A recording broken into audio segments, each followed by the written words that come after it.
Prosseguindo no estudo da história de Israel, estamos na aula 4, Cativeiro Babilônio e a reconstrução de Jerusalém. Vamos agora à sétima parte, o item 5 do material didático, o cilindro de Ciro e a queda da Babilônia. A arqueologia comprovou a conquista da Babilônia por Ciro. O Museu Britânico guarda a relíquia encontrada nas escavações da cidade de Babilônia em 1879, escrita em cuneiforme babilônio por ordem de Ciro. Essa relíquia é conhecida hoje como cilindro de Ciro. Essa relíquia é conhecida hoje como cilindro de Ciro. Então você pode dar uma olhada e você vê que a escrita babilônia, nessa época, como a escrita persa, a escrita que dominava o mundo ainda era a base da escrita suméria. Lembrar que eu disse para vocês, os sumérios, no meu livro de arqueologia do mundo bíblico, eu mostrei que os sumérios, eles são os descendentes de Sete, que viveram antes do dilúvio. Mostrei o último rei sumério, Naram-Sin, ele desaparece próximo da época do dilúvio. O grande império, né, que havia sido iniciado pelo rei Sargão I, aquele império ele desaparece. Os arqueólogos não sabem o que aconteceu. Alguns dizem que teria sido uma mega seca, mas na verdade foi o dilúvio. Ele ocorre ali entre 2200 e 2300 a.C. Esse grande imperador Naram-Sin, o seu império desaparece, as pessoas desaparecem. E cerca de 100, 150 anos depois, começam a aparecer novamente sinais de civilização naquela região. E o mesmo ocorre no Egito, na região do Nilo, onde viviam certamente os descendentes de Caim. Aí eu recomendo a vocês que comprem o meu livro de Arqueologia do Mundo Bíblico 1 e 2, que eu conto essa história. Arqueologia 1, arqueologia antediluviana, e 2, arqueologia pós-diluviana. Então, a escrita que foi criada pelos sumérios antes do dilúvio, lá em 3000 a.C., ela ainda era usada aqui. Claro que vão ter alterações, né? Nós estamos tratando aqui em números redondos do ano 500 a.C., tá ok? Então são já cerca de 1700, 1800 anos desde o dilúvio até esse evento, tá ok? Bom, eu coloquei aí para vocês o texto desse cilindro para nós lermos. Eu acho isso espetacular, né? Eu acredito que foi algo até certamente dirigido por Deus para nós termos o testemunho hoje. Senão ficaria a palavra do cristão contra a palavra dos arqueólogos. E como nós sabemos que existe aí, entre aqueles que se dizem cristãos, os protestantes, né, que são liberais teológicos, foi criado por eles essa praga dessa doutrina, eles começaram logo a defender que, na verdade, a história bíblica era uma lenda. A história do Antigo Testamento era uma lenda. Tudo para se adequar à arqueologia. Até hoje tem pessoas que pregam isso. Mas eu considero que a arqueologia já mostrou, né, como esse e outros exemplos, que a Bíblia é sim um documento válido. Então o texto do cilindro de Ciro diz: ele tomou a mão de Ciro, rei da cidade de Ansarham, e o chamou pelo seu nome, proclamando alto para a realeza sobre todas as coisas. Ele fez a terra de Gute e todas as tropas da Média se prostrarem a seus pés. Enquanto ele pastoreava em justiça e retidão o povo de cabeças negras, os quais colocou sob seus cuidados. Marduk, o grande senhor, lembre-se que é Baal também, né? Marduk, o grande senhor que nutre seu povo, viu com alegria suas boas ações e coração verdadeiro, e ordenou-lhe ir à Babilônia. Fê-lo tomar o caminho para Tintir, que era como eles chamavam Babilônia, e como um amigo e companheiro caminhou ao seu lado. Ou seja, vai contando que os deuses estavam a favor deles, que até os deuses da Babilônia pediram, olha, vem aqui acabar com essa bagunça, né? Claro que os escritos vão exaltar o rei, né? O comentário prossegue: eu sou Ciro, rei do universo, o grande rei, o poderoso rei, rei da Babilônia, rei da Suméria e Acádia, rei dos 4 cantos do mundo, filho de Cambises, o grande rei, rei da cidade de Anchã, neto de Ciro, o grande rei, rei da cidade de Anchã, descendente de Teipes, o grande rei, rei da cidade de Anchã, ou seja, vai colocando os seus antepassados, né? Ou seja, ele seria Ciro II, tá ok? Perpétua semente da realeza, cujo reino Baal, Marduk e Nabu amam, e cujo reinado para sua alegria lhes interessa. Eu devolvi para esses santuários que se encontram do outro lado do rio Tigre e que se encontram em ruínas por um longo período de tempo, as imagens que costumavam habitar os mesmos, e os estabeleci como santuários permanentes. Eu também juntei todos os seus habitantes e os fiz retornar para as suas habitações. Olha, quando você compara isso com a Bíblia, você vê uma harmonia perfeita, porque a Bíblia descreve que Ciro deu ordem para que os israelitas voltassem para Canaã. E o texto do cilindro continua: eu juntei todo o seu povo e os retornei a seus lugares de origem. E os deuses da terra da Suméria e Acádia, os quais Nabonidos, a fúria do Senhor dos deuses, havia trazido para Xuaná, sob o comando de Marduk, o grande senhor. Eu os retornei ilesos às suas células, aos santuários que os fazem felizes. Possam todos os deuses que fiz retornar a seus santuários, todos os dias perante Baal e Nabo, pedir longa vida para mim e mencionar minhas boas ações, e dizer a Marduk, meu senhor, isto: Ciro, o rei que o teme, e Cambises, seu filho. Então, esse texto é interessante, porque nós temos um paralelo bíblico, tá ok? Em que o livro de Esdras, a partir do capítulo 1, versículo 1, ele apresenta um documento em que Ciro, ele dá ordem para reconstruir Jerusalém, dá ordem para os judeus retornarem, e ele cita nesse documento o nome Yahvé.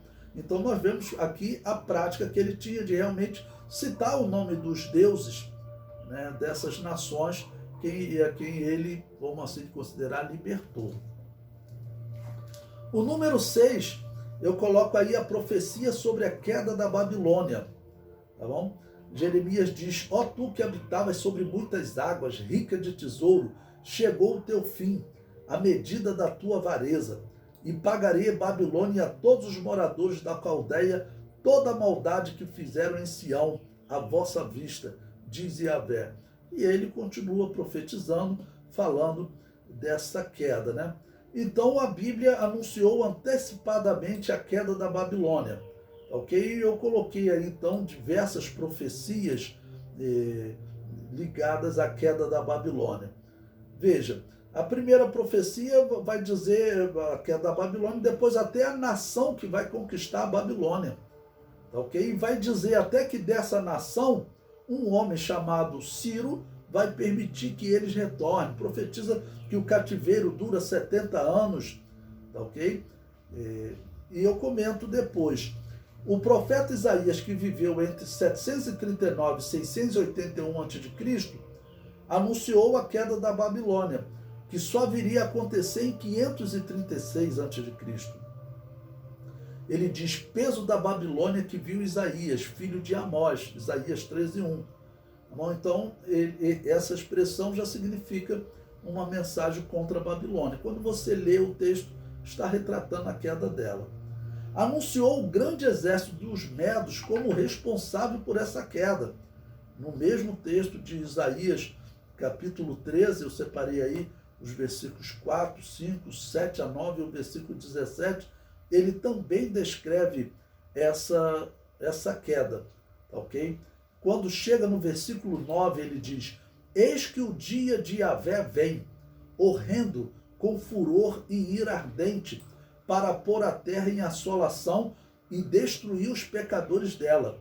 Eis que eu despertarei contra eles os medos, que não farão caso de prata, nem tampouco desejarão ouro. Ou seja, quando Isaías profetizou, Nínive, ou a Síria, Nínive era a capital da Síria, né? A Síria era quem dominava o mundo, a Babilônia era dominada pela Síria, ok? Depois disso, a Babilônia se tornou o Império Mundial, mas Isaías profetizou que a Babilônia cairia. E interessante que a Babilônia se tornou o Império Mundial, aliando-se aos medos para vencer os assírios. Isaías havia profetizado, ok, que passando ainda mais tempo, os medos destruiriam a Babilônia. Uma profecia realmente profunda. Ele anunciou também uma ruína eterna da Babilônia, ou seja, ela seria destruída, está em Isaías 13, versículo 19 a 21, e não seria mais habitada. E isso se cumpriu. Aí o homem que morreu há algum tempo aí, Saddam Hussein, líder do Iraque, ele chegou a reedificar a Babilônia, né? Os muros da Babilônia, mas como turismo, ok? A cidade mesmo nunca foi reedificada. Ele também anunciou os sinais dos adivinhos medos e babilônios seriam desfeitos por Deus. Olha, que desfaça os sinais dos inventores de mentira e enlouqueça os adivinhos, que faço tornar atrás os sábios e transtorno a ciência deles. Anunciou que Ciro era um servo do Deus de Israel. Sou eu quem confirma a palavra do teu servo e cumpre o conselho dos teus mensageiros. Quem diz a Jerusalém, tu serás habitada, e as cidades de Judá sereis reedificadas, e eu levantarei as suas ruínas. Né? E prossegue. Anunciou Ciro como aquele que conquistaria a Babilônia, fazendo secar o rio que era o rio Eufrates. Quem diz à profundeza, seca-te, eu secarei os teus rios, porque foi o método que Ciro utilizou, né? Ele desviou o curso do Eufrates e assim aquele rio que entrava para proteger as muralhas e regar a cidade, o exército entrou facilmente por aquele rio. Bom, coloquei aí também uma citação da Enciclopédia da Bíblia, de Tênel, que ele diz, Ciro II capturou Babilônia. Ele entrou na cidade quando a população inteira... Bom, nós vimos que havia uma festa de Belsazar, né? Mas que ele diz que, mais do que isso, não era só o rei que estava festejando, não. Ok? A população inteira, dependendo das muralhas inexpugnáveis que a cercavam, entregava-se à festividade e ao deboche durante um período de festejos.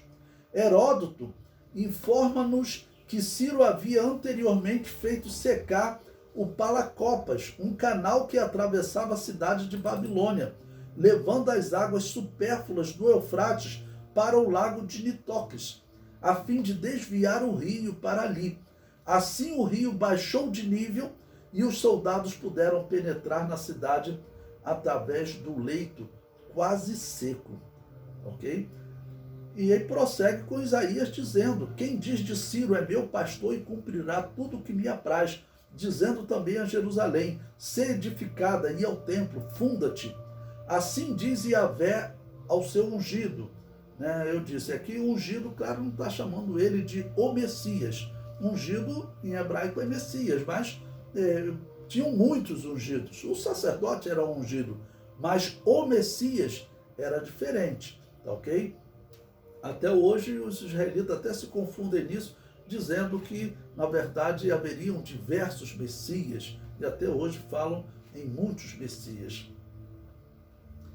Bom, separei aí um texto de Isaías, interessante, que se aplica até aos nossos dias, porque, como eu disse para vocês, a religião da Babilônia, com certeza absoluta, está organizada na Igreja Católica.